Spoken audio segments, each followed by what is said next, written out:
I would now like to introduce our keynote speaker for today, Eric Ries. Eric's game-changing approach to entrepreneurship and innovation-driven business growth was documented in the New York Times bestseller on the Lean Startup movement that he pioneered. His book, The Lean Startup: How Constant Innovation Creates Radically Successful Businesses, and the namesake movement it spawned, has revolutionized the way business development is managed effectively, doing more with less, and making smarter decisions. In 2007, Business Week named Eric one of the best young entrepreneurs of tech. Today, he serves on the advisory boards of a number of technology startups and venture capital firms and is part of the faculty of Singularity University. Eric will be appearing remotely for a conversation and Q&A moderated by Financial Post columnist Rick Spence. The audience will also have a chance to ask questions following the panel discussion at the various microphones placed throughout the room. You can also submit them through the Discovery mobile app or Twitter using hashtag OCE Discovery. Please welcome Eric and Rick. Tom, great job. Good afternoon. Someone moved my chair. So my name is Rick Spence. I'm here to interview Eric on your behalf. I've got some questions for him, and I know you have some questions for him, so we will ask you to line up at the mics, but not yet, because we've got 20 or 25 minutes of my questions, and then 15 or 20 minutes of your questions. We all got that? Testing, 1, 2, 3. So Eric is part of a movement that has identified a problem that plagued the startup community for many years. And he, along with some of his colleagues, saw a different way that things were working and that it wasn't the same as we all thought it was. So to get Eric going, I'd love to ask you about the Lean Startup. Before we get to Lean Startup, Eric, what do you think the ecosystem was like for startups? What were we doing wrong? What did we have the wrong ideas about? And how was that hurting us? Let me just make sure you can hear me. I can hear you. You at the back, can you hear? Yes, they put up their hands. Some of them are screaming, and they're from Toronto, so that's a big deal. Excellent. Okay, great. That's great. Thank you so much. And thank you for welcoming me, and very glad to be here. So, my experience with the startup ecosystem, start dating all the way back to the dot-com bubble and in my career in Silicon Valley, was really characterized by a very conventional approach, both to product development and to company financing, which was you write just the most beautiful business plan. I used to write these business plans that if you read the plan, you would weep. It was such a work of art, if I do say so myself. And of course, characterized, the most important part of the business plan is that spreadsheet in Appendix B that we print out in 12-point font that shows this beautiful hockey stick shaped graph. And at one startup I was involved in, it was a classic Silicon Valley, high technology, multiple years of stealth R&D. And our business plan basically said if we raise something like $40 or $50 million, and we build this incredible product and we launch it globally, Super Bowl ad and, massive publicity, then everything will work out fine. And I can remember the feeling as an engineer working on this company where we were months after the launch.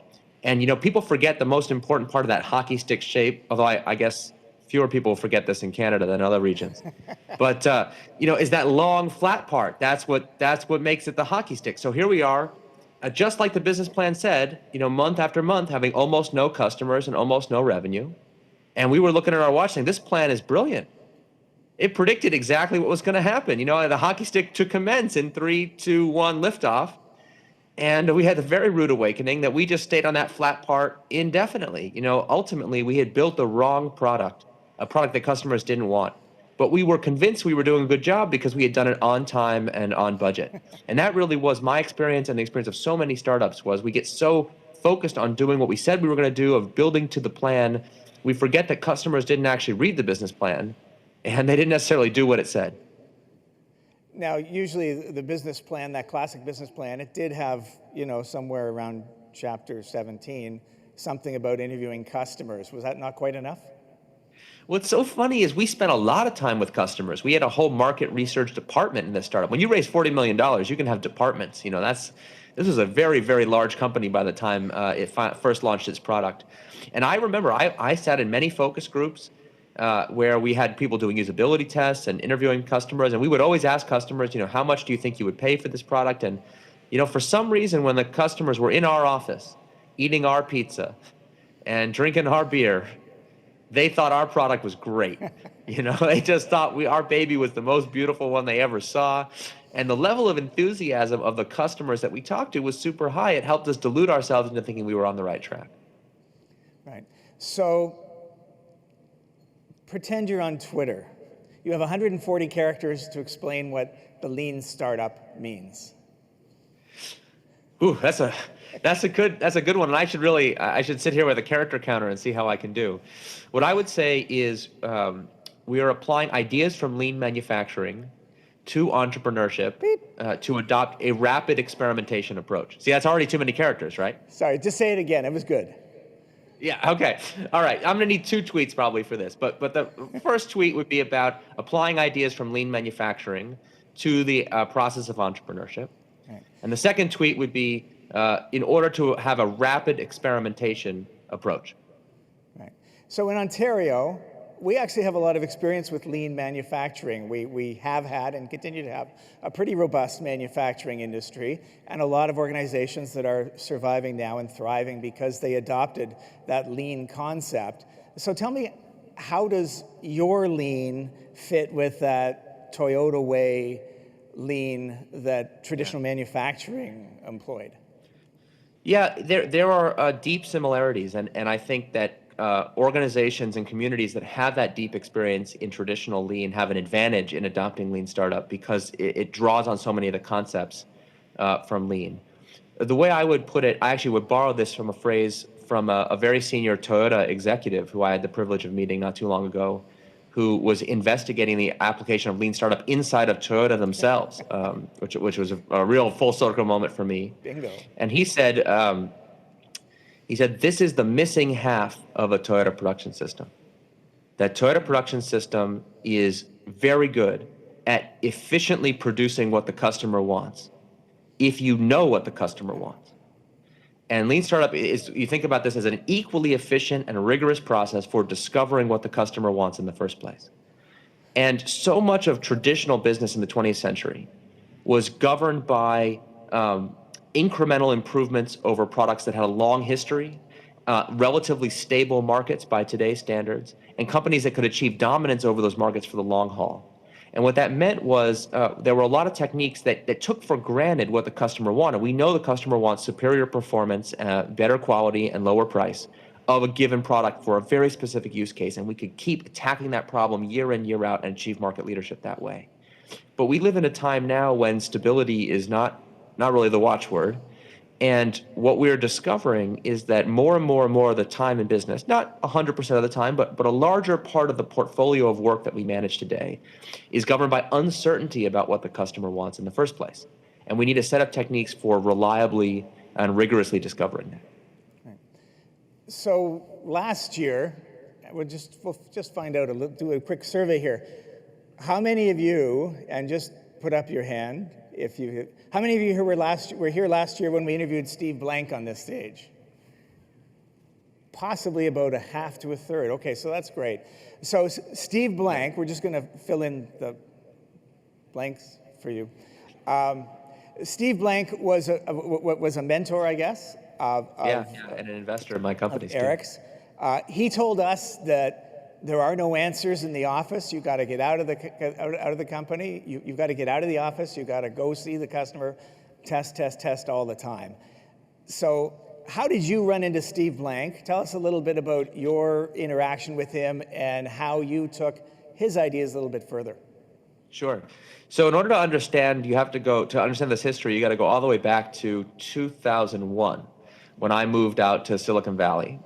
And the company that I was just telling you about that raised $40 million, a not insignificant number of those millions of dollars came from Steve. He was one of the major investors and a board member in this company. And he eventually left the board because he could not convince the company to abandon its traditional Silicon Valley approach. It was so entrenched at that time, it was considered quite crazy to do anything different. And a number of us who were kind of refugees from that company, we wound up starting a new company in 2004 after the company failed. And we had the audacity, to go back to Steve and say, listen, remember how we lost you all that money in that previous company? How would you feel like investing in the new company? I want to sign up to do it again. God And bless at Silicon that Valley. time, yeah, it's the Silicon Valley way. That we would even conceive of that as a possibility, let alone that he would say yes, is a very Silicon Valley story. But the wrinkle in the story was he had just begun at that time teaching a class at the Berkeley Haas School of Business in what he called customer development, which was exactly what you said, this process of getting out of the building and testing assumptions with customers. If you think about it as the marketing, a new approach to marketing for startups. And he basically said, look, if you'll come audit this class, I'll invest in your companies. That was the deal. And that's really how this collaboration began. My co-founder and I would trek down to Berkeley from Palo Alto, and we would, listen to what Steve said, and he eventually joined our board, and we got a chance to put a lot of his ideas into practice at that company starting in 2004. But I'm an engineer by training, not a marketer. So at first, this seemed like kind of an interesting but quaint, marketing approach. I wasn't too concerned with it. I remember asking Steve quite often, well, how do I apply this to engineering? That's my department. And, at the time he was like, well, I don't know, but, good luck. And we eventually kind of worked out that there were a set of kind of universal principles that could apply in many different functions, not just engineering, not just marketing, and eventually not just those, but supply chain and HR, legal, you name it, we've been there. And eventually that's what I wound up calling Lean Startup. Right. So you and Steve are sort of, I guess, co-fathers of this, and possibly with some others as well. Have you diverged at all? Is there any daylight between your version of the Lean Startup and what Steve Blank would say? I'm sure there is. I leave that kind of stuff to historians to judge. What's interesting to me actually is not so much how we've diverged in our philosophy, but in terms of the kinds of work that we do. So Steve has built an incredible program trying to transform, at first, how universities teach entrepreneurship. He's had a huge impact, especially at universities in the United States have adopted his curriculum for teaching entrepreneurship, and that curriculum then got imported out of research universities into the way the government funds basic science research and science commercialization. So while I've been doing all this work in the private sector, Steve has taken on this enormous challenge in the public sector and nonprofit sector to really change how people are introduced to entrepreneurship in the first place. It's been pretty cool to watch. So tell us a little bit about how you spend your time, Eric. You're writing a couple more books. You're putting on conferences. You're investing, I guess, in a number of companies. Of course. Tell us about you. Yeah, well, the pay it forward ethos in Silicon Valley is strong, so I do try to give back and invest in companies the way people invested in me when they really had no earthly reason to. I live a very strange existence right now. I have this very strange thing that happens to me. I spend my time kind of equally between very young, ambitious, hyper-growth companies. Imagine the two guys in a garage, but also I spend a lot of time now with pre-IPO venture-backed startups, the kind you read about in the newspaper. And I also spend my time with really old bureaucratic companies. So I spend time with very, very large manufacturing companies. I spend some time with some governments and even some of the older tech companies that are long past product market fit. And so you would think that the conversations I would have with those two kinds of companies would be really radically different. I would have almost two different set of prescriptions for the two. And the thing that nobody really believes is that I have almost the exact same conversation everywhere I go. And it took me a long time to understand why. And eventually it hit me as I was giving a talk at a very hot company that you all know.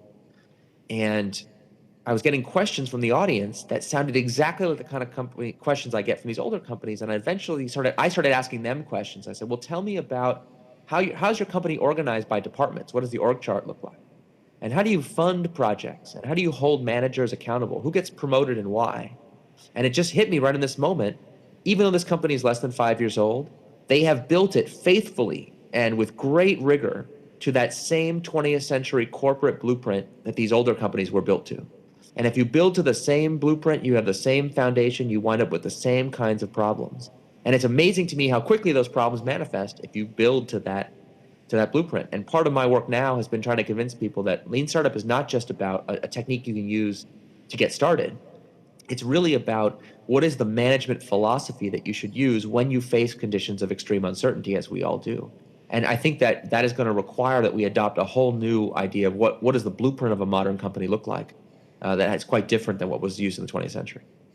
We've got a real mix of people here. We have young entrepreneurs, startups, scale-ups. We've got people representing some very big organizations. Let's help them out a little bit. So, Sure. Eric, what would your first advice be for an organization that's been around for a while, was successful, needs a new model today because of for all the reasons we know?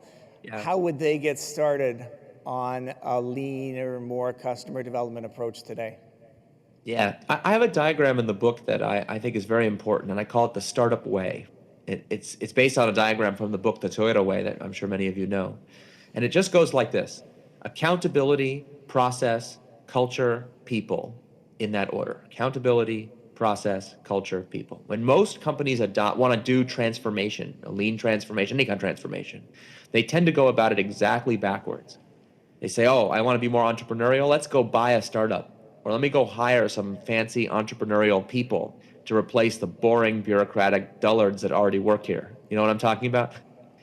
And then they think, all right, maybe they're very, very advanced. They'll take some lessons in culture building, and they'll put up posters that say, you know, whatever slogans are feeling good about, everybody be creative and break the rules. And there's actually companies that will help you spray paint the Facebook style slogans on your walls, just like Facebook. You can have move fast and break things, spray paint. If they're very, very advanced, maybe they think about process, but they rarely think about the systems that they themselves use as senior management to hold people accountable. And my claim is that if you want to do this transformation, you really got to go exactly backwards. You got to start with, how are people in this company held accountable? And that starts with the recognition that different people in the organization right now, in any size company, you have people doing different kinds of work, but with the same business card. You know, when I interview product managers in today's modern companies, I meet product managers who are working on version 117 of a product that we have been making for decades, and we are the clear market leader in, and they're trying to make it slightly more efficient or have better cost profile, improve its quality. And then I meet people who are working on version 1 of a product that we have no idea if anybody's going to buy. Now, the accountability standards for those two jobs need to be different. And so the fact that those two people have the same business card as a product manager is a significant problem. And here's the reason why. Modern management, you know, coming from Sloan and Drucker and even going all the way back to Henry Ford and Fred Taylor, has been all about eliminating variability through standardization. So we want to eliminate variance, which means predictability is what we prize. Everyone knows that a project that's ahead of budget, on time, on plan is a good one, right? Our quarterly profits we report to the markets are, you know, ahead of forecast, and we do well. If they're behind, you know, that's how we focus. And that whole system of accountability requires having an accurate forecast in the first place, because you got to say, well, where did the forecast come from? And in my world of Silicon Valley and startups, when first time in my career, someone told me that people make forecasts and they come true, I almost fell out of my chair. I said, where do I meet these mythical people? Because in the startup world, we make forecasts all the time, but we don't believe them. I mean, you'd have to be crazy. I used to think you gave spreadsheets and forecasts to VCs as a kabuki ritual to prove to them that you could endure the pain of building a complicated Excel spreadsheet to show your toughness. I had no idea what it was for. The idea that they thought that I was predicting what would happen in the future, that seemed crazy to me. And yet, most companies in their main lines of business, pre-disruption, everything's quite predictable. So, the accuracy of those forecasts comes from having a long and stable operating history from which to extrapolate the forecast. So the number one recognition that we need as senior leadership in any company that wants to transform into the modern age is some parts of your business are still governed by that stability, and traditional management methods will work.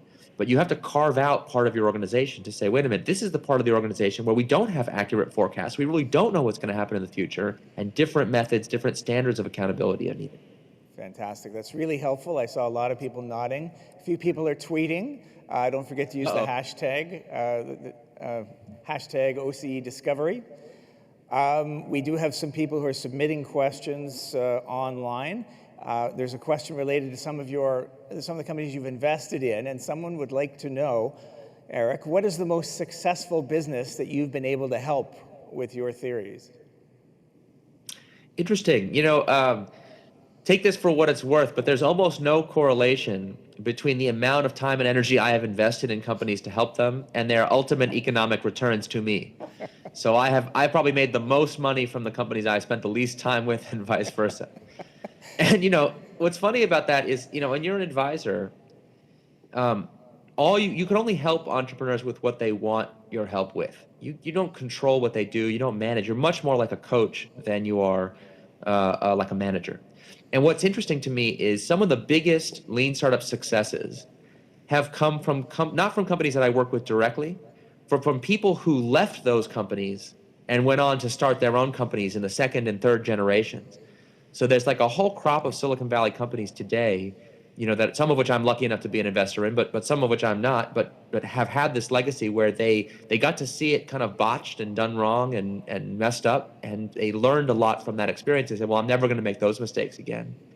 So, the other thing is that I'm very reluctant to name names. I know people always want to know, well, name the companies for me so we can judge how successful you are. And if you read most business books and talk to a lot of business authors, it's like every great company in history is like retroactively adopted as a lean startup. It's like Apple is a lean startup and Southwest is a lean startup. But you pick your favorite company, they're a lean startup. So I don't like to do that. What I'd rather do, we put on a conference every year called the Lean Startup Conference. And we ask companies to speak in their own words, kind of give case studies of how they've applied the ideas. And we make all the videos of all of those talks and case studies available for free on YouTube. So if people really want to hear from famous people endorsing lean startup, there's a lot of people you can hear from in their own words rather than me kind of take credit for their success. Good enough. I did enjoy the Dropbox video on your site, so that's you can drop as many names as you like, but yeah, I don't like to do.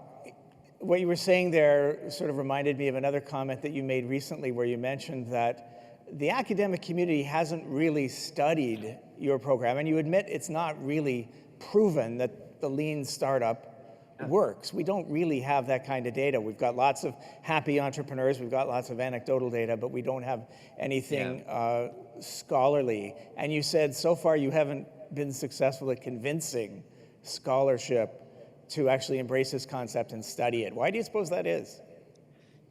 That's a very deep question. It has to do with the incentives and structures of academia, which to me is a black box. It's interesting. We've had more success convincing business schools to teach the lean startup as an operating methodology than we have had finding academics who will study the lean startup to find out if the prescriptions are any good. And of course, the question in the back of my mind is always like, hey, the people who are teaching this, I understand in business you have to kind of go with your gut and you take the best information available. If it seems intuitively right, you try it. But in academia, I always thought that you'd be held to a higher standard. And so far, it hasn't happened. I'll tell you that when people ask me this question, what convinces me that it's right? There's of course my personal experience with it, which is has really helped me a lot in my own career. But the evidence that I really speaks to me in a different way than that is in hundreds of cities around the world, there are lean startup meetups where entrepreneurs get together on a regular basis to talk about these ideas and push them forward. And the thing that I like about that, the people who come up on stage and talk about lean startup professionally, like me, we have all kinds of incentives to say how great lean startup is. I mean, that's practically my job. That's what I get paid to do, is go around telling people how great it is. And there's plenty of other entrepreneurs who have made lean startup part of their speaking profile and helps them get the word out about their company. And there's a lot of people who benefit from lean startup financially, commercially, indirectly. But the people who go to these meetups are not in that category. They don't get paid to speak about lean startup. They don't have a hope of getting famous. It's not like there's reality TV show cameras coming to the meetup to see what they're up to. These are people voluntarily spending their own time with no other benefit except that they hope that as they learn more about these ideas, they'll be able to help their startup succeed. And the fact that there are thousands of people who do that, and that community of grassroots energy continues to grow, that gives me some hope that we're on the right track. But yeah, this has not been studied in a rigorous way. And if anybody's listening who has the capability to do that study, I would sure like to see the results. Okay, there's a challenge out to Ontario's academics to do a world's first and figure this stuff out. We will be going to questions from the microphones. I see we've got a few lines. We can't guarantee we'll get to everybody, but we will go to each of the microphones. Eric, I'm going to ask you to try and keep your answers short so that we can nail this and get through as many as possible. But first, I got a question for You can you. see from my answers so far, it's not exactly my forte. We're doing great. So you did an Ask Me Anything on Reddit recently, and someone asked you what you thought the outlook was for the tech industry and whether there would be a shakeup. And Yes. your answer was rather enigmatic. You said, Yes, winter is coming. Now, if you'd been in Toronto for the past 6 months, you'd know why that's particularly scary to us. But what did you mean by that? Sure. The winter is coming is a phrase, of course, from the great show and series of books, Game of Thrones. And it's actually a perfect metaphor for those that know the work, of course, find it funny. But I actually think there's a real wisdom to it. This is a series of fantasy novels. And one of the kind of core motifs of this fantasy world is that there are years of summer followed by years of winter. And that's a recurring phenomenon. But because summer lasts for years, not months, I know maybe in Ontario it may feel like winter lasts for years, but I'm told that even in Ontario it does not. In this world it does. And so they have this phenomenon that they are always fighting with, which is that because summer can go on for an indeterminate number of years, there are people they call summer's children, people who were born in summer and have never seen winter. And so to them, winter is like a fairy tale that people talk about, but they have a hard time convincing the younger generation to prepare for the eventuality of winter, which is an inevitable occurrence. And if that doesn't sound familiar to any of you who are spending time in the entrepreneurial ecosystem right now, then I don't know what you're up to, because that to me seems like a spot-on issue that we are dealing with right now. We have had an incredible wave of explosive growth, and we've had a huge number of investors and entrepreneurs who have never seen a crash, who have never seen a correction, who believe this will go on forever. And there's one thing that we all know for sure is that can't possibly be true. Well, we know there were 7 years of plenty and 7 years of lean, biblically, so I guess you're covered. Yeah, exactly. But I'll give one countervailing point to this is Mark Andreessen's point, which is people have been saying that it's a bubble and this year is the top of the bubble every year for like 7 years straight. So if you invest on the basis of that pessimism, you would lose out on a lot of growth. And someone just did a recent chart. If you had invested a certain amount of money at the very top of the NASDAQ bubble in 2001, how would you be doing today? And you'd be doing pretty incredible, even if you survived the crash. Yes, you had some bad years, but they just come roaring back. So yeah, I don't know what this means from an investment strategy point of view, but I do know what it means for entrepreneurs, which is be ready. And how would an entrepreneur prepare themselves for a freeze like this, a shakeout like you're describing? Well, this is the great thing. The operational advice in good times and bad times is the same. Use your money wisely, be efficient, and make sure that every ounce of energy you expend is on serving customers. Now, that's easier to do in the lean times because there's no alternative. In the good times, what happens is people get distracted by the possibility of building a company to flip, building a company that's designed to be sexy to investors so that they can raise more money. I mean, we see an epidemic of this happening in Silicon Valley. And so to me, the number one piece of advice for entrepreneurs is just don't get distracted, build value for customers, and the rest will follow. Okay, great. We're going to the microphones now. Somewhere out here is microphone 1. Put up your hand so I can see where you are, microphone 1. Where did microphone 1 go? Why can't I see it? It used to be there. Here we are. Okay. Would the person closest to the front or the person who wants it most, please ask the first question? Hello, my name is Zina. I'm from Seneca College, and I have a quick question. We joke around in school. We says that lean startup and pivoting is the word of the year. So my question to you is, how do you talked about accountability. How do you link pivoting to accountability? Because when I think about it, I'm not being accountable and I'm pivoting so much. Pivoting, Eric. That's a great question, and in the interest of brevity, I'll try to get right to it. It's actually a very smart question because a lot of people use pivoting as an excuse. It's like, well, I pivoted, so therefore, I got something wrong. First is we got to start with a rigorous definition. What is a pivot? A pivot is a change in strategy without a change in vision.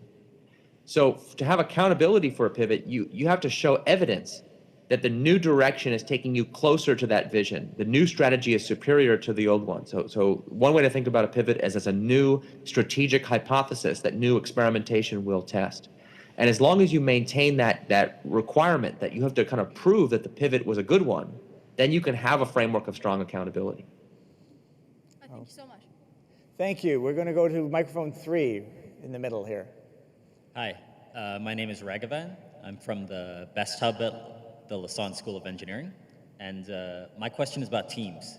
So in the startup community, we have a lot of these great processes, the lean startup, customer development. But one of the things we hear from investors is that they invest in teams. So I'm wondering, what are your thoughts on do you think that there's a lack of emphasis on teams in the community and personalities or people? Sorry, can you No, just repeat the last bit? yeah. Are you okay, Eric? Okay, take it away. Yeah. Well, what you're seeing is just a innate difference between how entrepreneurs and investors see the world that is never going to go away. And it's actually a big mistake. Entrepreneurs, I think, are very eager to show their methodology and process to their investors to demonstrate their competence. And the truth is, investors don't care. They just don't care. Investors care about results and the things that they think predict results. So the reason investors always say we invest in teams is that's ultimately from them, in their experience, the heuristic that they have seen over and over again is that when they see a great team, they know great results follow. And here's a question that investors don't like to talk about too much, which is, well, what makes a team great? And the investors are like, well, you just know it when you see it. You know, if you've got the right stuff, you're a great team. Now, for entrepreneurs, they hate to hear that because, like, well, if I don't have the right stuff, what do I do? And from an investor's point of view, it's like, I don't care. If you don't have the right stuff, get out of my office. Wait, you're clogging up the hallway for someone who has the right stuff.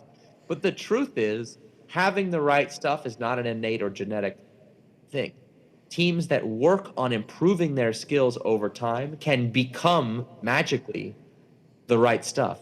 And that's where the process and all the kind of mechanics of customer development and lean startup all come in, is that if you are willing to be rigorous in your thinking and relentlessly pursue the kind of results that we advocate, you know, where you're really learning about customers, what they want, you will be perceived by your investors as superhuman. And I actually did this by accident. One of the things that happened to me when I was doing my last startup was I got a reputation in Silicon Valley for having superpowers. People thought I had like some kind of magical ability to make my engineers more productive than other people. And I would go around saying, listen, it's not me, it's the system, it's the process. We have the superior, and nobody wanted to hear it. Because they're like, yeah, but sure, Superman, it's like Superman's talking to you about the mechanics of flying. It's like, I don't care, you're Superman, I want to invest in your company. And I was like, hey, listen, more companies could operate this way. And it was like a major clash of worldviews that I experienced in Silicon Valley. Now, I remain convinced that although I appreciate the compliment, I do think I have certain talents. I do not believe I'm a superhero. I don't think I have that. It's not magic dust that I can sprinkle on a team. It really is a rigorous methodology. But good news is you apply the methodology well, you will appear to have superpowers to investors. Fantastic. Very encouraging. Thanks, Eric. Microphone number 2. Good afternoon, Eric. I'm Marlene Conway from Envision Technologies, and I'm really interested in the human factors side of your philosophy. So I'm not sure if you're familiar with Seattle's FISH philosophy, but that's very much adopted by SMEs as well as the big Fortune 500 companies. And I strongly suggest that you check that out on Google. But it's really one conversation at a time. It's all about the relationship, so you can transcend that into your personal life as well. So my question was how that relates into your lean process. Well, I look forward to finding out. Thank you so much. I hope to hear the answer. Thank you. Okay, we did have a question from Twitter. Eric, who is your idol? We stumped him. That's a tough one. I am so grateful to so many people who have helped me on my journey, both living and dead. You know, right now I happen, because we're talking about lean manufacturing, I have it in my mind to thank Taiichi Ohno, who was really considered the father of Toyota Production System. But I also would like to thank, as soon as I say that, I'm like, well, he's actually the more famous of the lesser known fathers of Toyota Production System. The real person who doesn't get thanked nearly enough is Shigeo Shingo, who invented some of the key kind of on-the-floor processes that allowed the people who operate the equipment in a manufacturing process to operate lean. And the reason I think so much about those guys is they had just what we considered such an obvious insight, but at the time it was so radical, which was mass production actually makes sense if the machines were completely autonomous and you had no opportunity to change the system. But that doesn't describe any human organization. What we have is the benefit and the liability of creative human beings operating at every step, and the ability to redesign any piece of equipment to our liking as we want. So as we learn more about the whole system, we can make modifications to its individual parts. And I go back to that insight so frequently to ask myself, what would they say about the world that we live in today, and how could we make it better? That I think they deserve that credit. You took a very simple question, took it deep. That's great. Thanks, Eric. Going back to microphone number 1. Hi, Eric. My name is Emad from TechWorthy. So I've been working on this product for 6 months writing code. I don't have any customers yet, but there's a lot of people around you who are super excited about my product. So yeah, I can see your head shake. I'm sorry. What's your advice? Let me ask you a question. How do you know that the product works? You've been working on it for 6 months. You must be confident that you have some kind of internal view of it that you're able to operate, right? Yeah, so I've been building the product, and I've built a lot of relationships with people in the industry as well. So through my partnerships, I've been working with them to actually bring it to their customers. So the product works, but then the scope has been just kind of like going bigger and bigger and bigger. Yeah, exactly, right? And I come from a background in management consulting, right? So I know most of it, but I just want someone else to actually tell me the answer, because sometimes I just kind of like go crazy in my head. So. Well, this 30 is so seconds, great. Eric. You're asking me a question, but you actually are telling me the answer yourself. Look, you've come here so that I'll tell you that you need to launch this product today, and of course, you do. But you already know the answer. See, I think you even have enough self-awareness to know that your background in management consulting has gotten you in trouble, because as a management consultant, you get paid for how much effort you do. So the longer it takes and the more the scope creeps, the more you get paid. In entrepreneurship, you only get paid for results, and not even then sometimes. So if you're building extra features that aren't really what the market requires, you're wasting your life. And here's what I can tell you. I'm very confident that the product you built is outstanding, okay? I'm very confident that you're on the right track and you're doing a good job. But what could it hurt to double check? What's the worst that can happen? Since your product's so great and everyone's gonna love it, why not give them the chance to buy it tomorrow? So what is it, today's Monday? So you have by end of day Tuesday, because I know you're at the conference today, so that may interfere, but you have by the end of day tomorrow to have tried to sell this product to somebody. And I'll make you this guarantee. If at the end of trying to sell this product by the end of the day tomorrow, if you don't look back on how you felt today and say, why didn't I do this sooner? Then you're gonna give you a full refund on this free advice. All right. Good luck. Nicely done. Nicely done. I Couple got my quick email address questions. so you can Eric, tell can me we how do it goes. I wanna 20-second hear. answers? I'm sorry? Can we do some 20-second answers and knock off a few do more my best. questioners? 20 seconds? No? Yes, sir. Thank you. Okay, microphone number 3, 10-second question. Hi, Eric. My name is Sam. I'm the co-founder of Physikalytics. My question has to do with vanity marketing. So you talked a lot about vanity metrics. I was wondering, like, there's a lot of companies out there that are making these fabulous videos, like space glasses, Meta glasses. It looks fantastic, but in reality, I don't think it'll actually be like that for the consumer end. So what's your opinion on vanity marketing? Don't do it. Do it. Good advice. He said only 20 seconds, Microphone right? Don't two. do it. What's next? Hi, Eric. My name is Ashrit, and I'm from the University of Toronto. And as we all know, we're facing issues regarding energy and environment. And some of us think we have solutions that can help. What would you say to a startup that's going head-on into the clean tech industry? Good luck. 18 more seconds. No 20-second answer to that question. That's insane. Listen, it's an urgent problem. We absolutely need to solve it, and we don't, as a society, have a clue how to go about it. So if that's not a recipe for entrepreneurs to come in and bridge the gap, I don't know what is. All right, microphone 1. Good afternoon. My name is Kyle Bassett with RMRD Technologies. I'm curious, how does modern crowdfunding fit into the startup picture? You asked the right guy. Yeah, I just did a massive Kickstarter campaign as part of the research process for my next book, and I was very transparent about all the stuff that we did, so you can Kickstarter is so transparent. You can go read all the updates and see how we went about it. I think it is a outstanding tool for what's called customer validation. That is, once you have a clear hypothesis about what you think customers want, crowdfunding is an outstanding way to validate it. And at this point, it's not clear to me why everybody doesn't do it, to be totally honest. It seems like a almost universally useful technique, but maybe that's because I'm riding high after having just completed a campaign. But yeah, big thumbs up. Okay, we're going to wrap up the questions with number 3, microphone number 3. Last question, please. Hey, Eric. My name is Pierre Biani. We're here in Toronto. I was wondering, what are your top 5 investment strategies when you go into a meeting? So when you sit down with a potential investment, so like entrepreneurs, what do you, what are your top 5 tips, and what are things that spark your interest in them, their company, or anything of that sort? Yeah, no, I don't mean to laugh, and it's a perfectly legitimate question. I laugh only because I'm not a very good investor. I think I already disclosed that earlier. I invest as a hobby because I feel like it's an opportunity for me to give back. I don't do it professionally. I don't ever invest anybody else's money, God forbid. And here's the reason why. I'll tell you 5 things that I find exciting about companies, but my problem as an investor is every team I meet with, I'm looking for something to be excited about.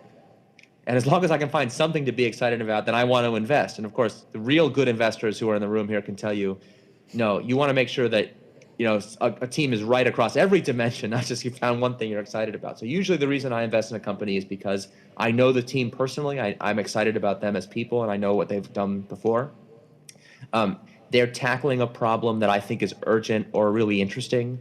Like especially I care a lot about energy, education, and a number of areas that are obviously important to the world.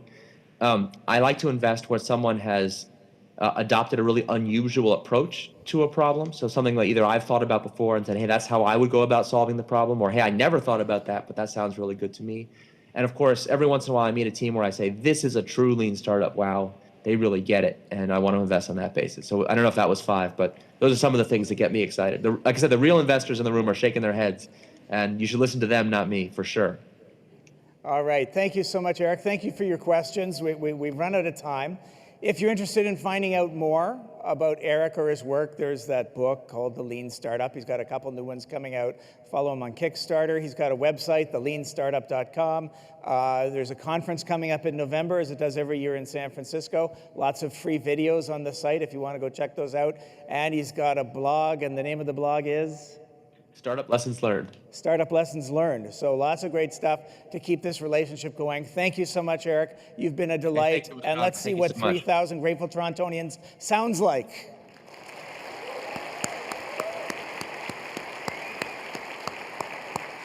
Really appreciate it. Everything's back to top. He's gone. Well, thank Eric. It's been a great experience for all of us to hear from him today and learn about his ideas on innovation. And thank you also to Rick Spence for helping make this such an interesting and provocative session.